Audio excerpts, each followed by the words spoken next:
Many wonder if pursuing someone who tends to withdraw only pushes them further away. What approach can foster connection based on their inherent desires? Essentially, what transpires when one ceases the chase and provides space for an avoidant individual to potentially initiate contact? This is a frequent inquiry across various platforms. The core of this question is profound. Addressing this effectively can lead to a fulfilling partnership for both individuals, provided the dynamics are understood and navigated thoughtfully.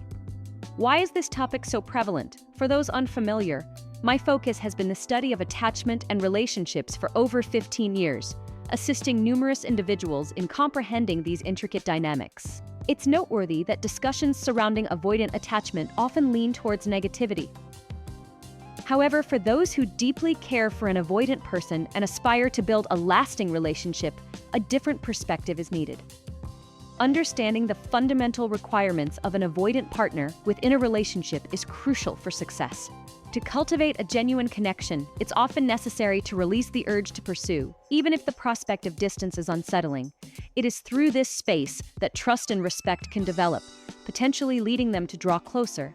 This discussion will explore precisely how and why ceasing the chase can be the key to fostering a deeper connection and winning their affection. To understand how to nurture lasting love and desire with someone who tends to be avoidant, it's essential to first recognize the underlying patterns at play. Primarily, why do avoidant individuals tend to withdraw?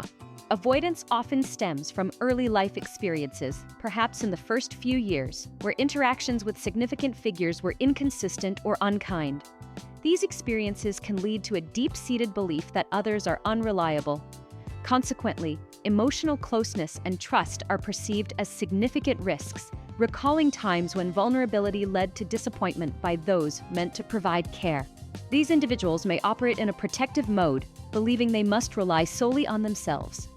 A common sentiment they might express, particularly to those they care about, is, "No one is coming to save you. You have to handle things yourself." In a romantic context, an avoidant person may desire connection, but their internal mechanisms often create a conflict. While the intricacies of brain chemistry are complex and discussed in other resources, the core issue is a heightened state of self-preservation. Trust and sustained intimacy can feel like unattainable ideals, and the prospect of a long-term, fulfilling relationship might seem like a fantasy. Therefore, when faced with expectations of commitment, deeper emotional bonding, or vulnerability, it can feel like an enormous gamble with minimal chances of success and a high likelihood of emotional pain and depletion of resources. In the initial stages of a relationship, the novelty and excitement can temporarily mask these underlying patterns. However, as the initial surge of dopamine subsides, any perceived pressure for commitment or emotional closeness can trigger a retreat.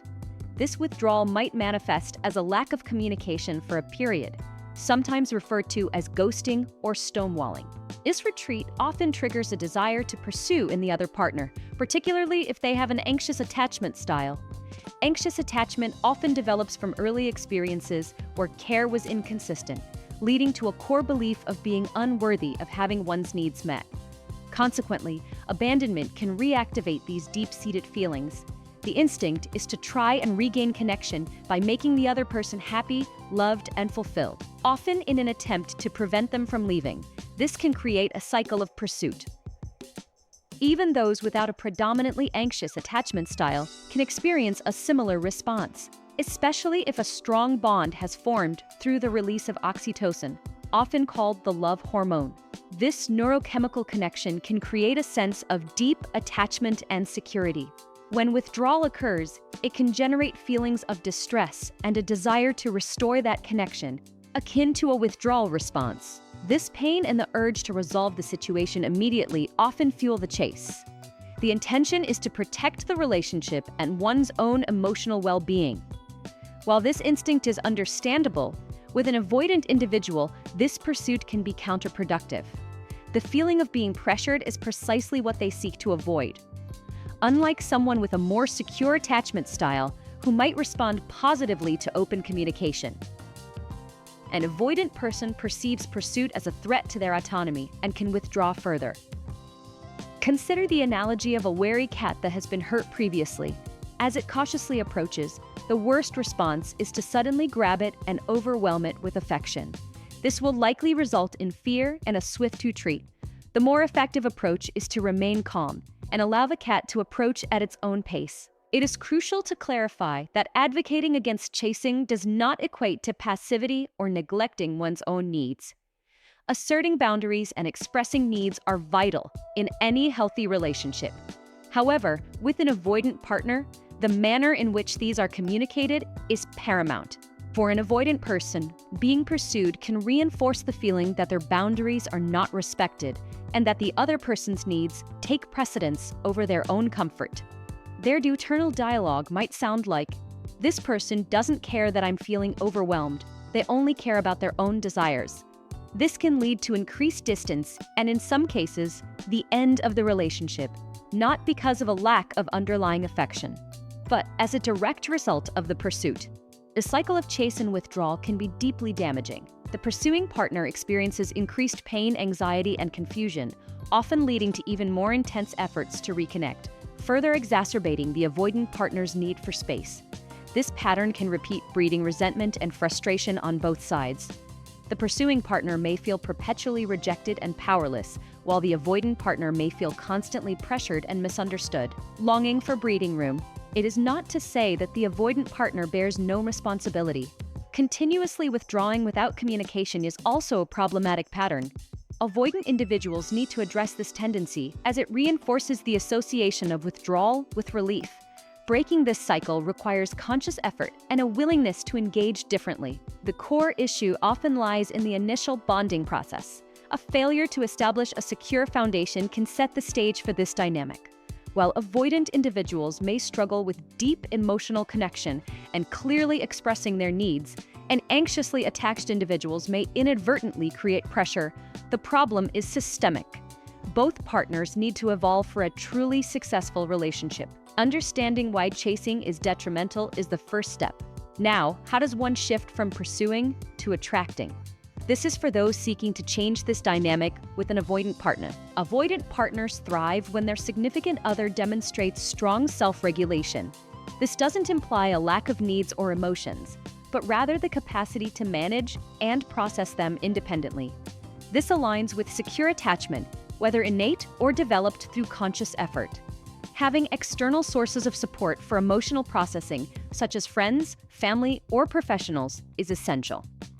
Preventing the sole burden of emotional regulation from falling on the relationship. Self-regulation also enables rational communication, based on principles and shared goals, rather than purely emotional reactions. This approach fosters trust in an avoidant partner, assuring them that discussions will remain calm and logical. This quality is immensely attractive, as many avoidant individuals have experienced relationships where they felt responsible for managing the other person's emotions, a dynamic they find draining and reminiscent of past experiences. Presenting concerns within a framework of principles and collaborative problem-solving can significantly reduce the fear of conflict that often triggers withdrawal. When discussions are grounded in mutual goals and respect for boundaries, the avoidant partner is more likely to engage and less inclined to retreat. Maintaining emotional discipline and resisting the urge to chase when the instinct arises reinforces this sense of security. A second vital element is communicating in a way that resonates with the avoidant partner's perspective. Often, this involves using measurable language, particularly when discussing needs related to connection and affection. Instead of vague statements like, "I don't feel loved," which can be abstract and difficult for an avoidant person to interpret, a more effective approach is the what, why, and how often method. Clearly define what feeling loved looks like in specific observable behaviors. The what. Explain why these actions are important to you and to the health of the relationship. The why. Then, be clear and measurable about the desired frequency or manner of these expressions, the how often. This approach transforms an abstract emotional need into a concrete, understandable request that an avoidant partner can consciously choose to invest in. By framing it in terms of tangible actions and mutual benefits, it shifts the perception of commitment from a risky gamble to a worthwhile investment. Furthermore, opening the dialogue to understand their needs in return fosters a reciprocal exchange and mutual understanding. Emotional regulation is foundational to this process. For those struggling with anxious attachment patterns, resources are available to support the development of greater emotional resilience and secure attachment. When emotional regulation is present and communication is clear and respectful of their need for autonomy, an avoidant partner can begin to relax and trust. Being the first person to truly understand and respect their boundaries can be profoundly significant. This can pave the way for deeper intimacy and love. Consider the example of a client who initially struggled with the concept of emotional needs, primarily understanding risk assessment. He tended to partner with individuals who were less emotionally regulated, leading to cycles of intense connection followed by withdrawal and pursuit. Through guidance focused on self-regulation for both partners and communicating in a clear, measurable way, they were able to break this pattern. The shift from running and chasing to peaceful connection occurred rapidly, leading to a significantly more fulfilling relationship. When the pursuit stops and the focus shifts to self-awareness and clear communication, the dynamic can transform. The avoidant partner, accustomed to making logical investments in other areas of life, can then see the value and safety in investing emotionally in the relationship. This creates an opportunity for them to actively pursue connection. By understanding their perspective and communicating needs in a way that feels safe and logical, you become a valued partner, a precious ally. This transformation has been observed countless times. Resources are available to guide individuals at any stage of a romantic relationship in building this fulfilling connection. Even avoidant individuals themselves find these insights valuable in understanding their own needs and relational patterns. For avoidant individuals who struggle to articulate their needs, reflecting on what feels safe and respectful in interactions can be a helpful starting point. If a partner has already withdrawn, understanding these dynamics can still inform future interactions. The key takeaway is clear.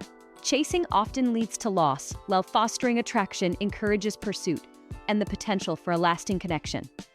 The path involves cultivating self-regulation and communicating effectively in a way that resonates with the avoidant partner's perspective, while also encouraging them to understand and address your needs. The ultimate goal is a balanced, secure partnership. This is the foundation for loving an avoidant person and experiencing their love in return. Resources are available to provide a structured approach to achieving this. Many couples experience significant positive changes very quickly by understanding and applying these principles. For those new to this discussion, the aim is to provide guidance in building loving, fulfilling relationships. Further exploration into the specific needs of men with an avoidant attachment style can offer additional valuable insights. Often, avoidant individuals find these perspectives deeply resonant,